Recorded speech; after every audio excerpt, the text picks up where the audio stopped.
show page.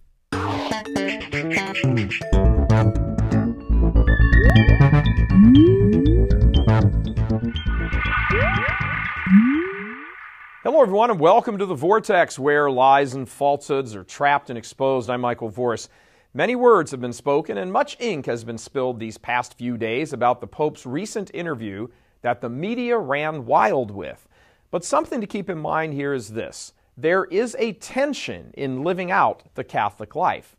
Every Catholic who cares for and loves the faith knows this and has experienced it. The tension is brought about by trying to hold on to two, or sometimes more, seeming contradictions, keeping them in balance with one another.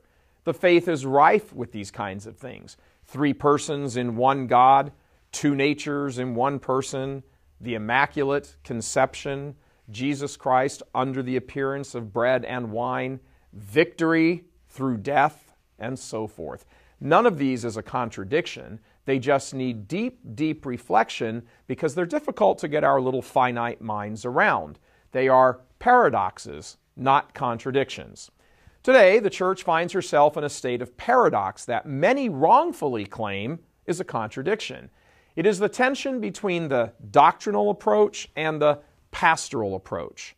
At the heart of all the heartache by faithful Catholics versus the celebration and party atmosphere of unfaithful Catholics over the Pope's interview is the failure to fully appreciate this tension between pastoral and doctrinal. They have been set in opposition to each other, almost as if one is right and the other is wrong. That's not only stupid, it's also un-Christ-like. Did the Good Shepherd not come to earth and impart sound teaching that must be followed for our salvation? If you love me, you will keep my commandments. There's the doctrinal part. And my Father and I will come to you, and we will make our home in you. There's the pastoral part. This pastoral versus doctrinal false dichotomy that first arose in the seminaries near the end of the 19th century has rained down mass confusion on the Church by being exploited by many clergy. Down here, on the street level where the ground troops are, it has resulted in the falsely expressed notion that God is so loving He wouldn't throw anyone in hell forever. And of course, the quite logical extension of that premise is therefore leading an immoral life, while regrettable, isn't that big a problem. The pastoral versus doctrinal battle has created the further erroneous perception that there is opposition between God's mercy and His justice. Again, a massively absurd and ill-conceived proposition. It is the tension between pastoral and doctrinal dimensions of the Church that we find so very present in the Pope's interview. Living with life's tensions is part of life. Parents are most familiar with this in the case of raising their children. For example, when a child desperately wants something, a teenage child, which may be harmful to him, maybe, and a parent's first reaction is to say no because of the possible harm, then the protests or the arguments of the child tend to have the effect of perhaps softening the parent's initial sense. They consider, for example, if perhaps their firmness might have the effect of alienating their son, which could be an even worse harm than the initial possible harm. This is one of life's millions of tensions, so we shouldn't be surprised in seeing this exhibited in the Pope's own thoughts, none of which, by the way, here are infallible. They are his considered opinions, born of his life experience and circumstances, and expressed in a kind of off-the-cuff sort of way.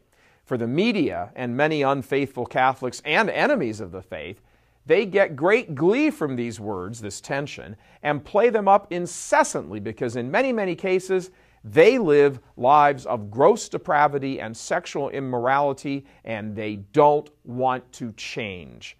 So to them, this feels like a triumph. See, even the Pope agrees with me, they claim. Stop being so obsessed. Stop telling me I can't live with my same-sex partner or my girlfriend. For the faithful, beleaguered Catholic who is down in the trenches doing everything to fight the good fight and sort of hold back the flood, the spin on the Pope's words is massively deflating, or at least it can be. It is pastoral to tell someone they need to live a moral life. Is there a way to say it in such a way that the person might respond to it better than if it had been presented in a different way? Well, sure, but that depends on the hearer. Some people need to hear things bluntly. It's how they're wired. Others don't like hearing things directly because they get their feelings hurt too easily and so forth. The one thing that is curious about some of the Pope's impressions is that the Church is always going on and on about abortion and same-sex marriage and contraception. Really? When is the last time a priest strode into the pulpit and gave a fire and brimstone about contraception that you can remember? When is the last time a bishop or a bishop's conference issued any statement about the depravity of an unmarried couple living together? It is the media which has painted this picture of a church constantly hammering these themes, of a church obsessed with sex. The vast majority of faithful Catholics know these things are seldom, if ever, mentioned in any substantive way on the parish level. They aren't even talked about, and requests to talk about the doctrines is usually swept away with an excuse that, well, that wouldn't be pastoral. So one does wonder where His Holiness's perception comes from of a church emphasizing doctrinal over pastoral care, obsessing about these things.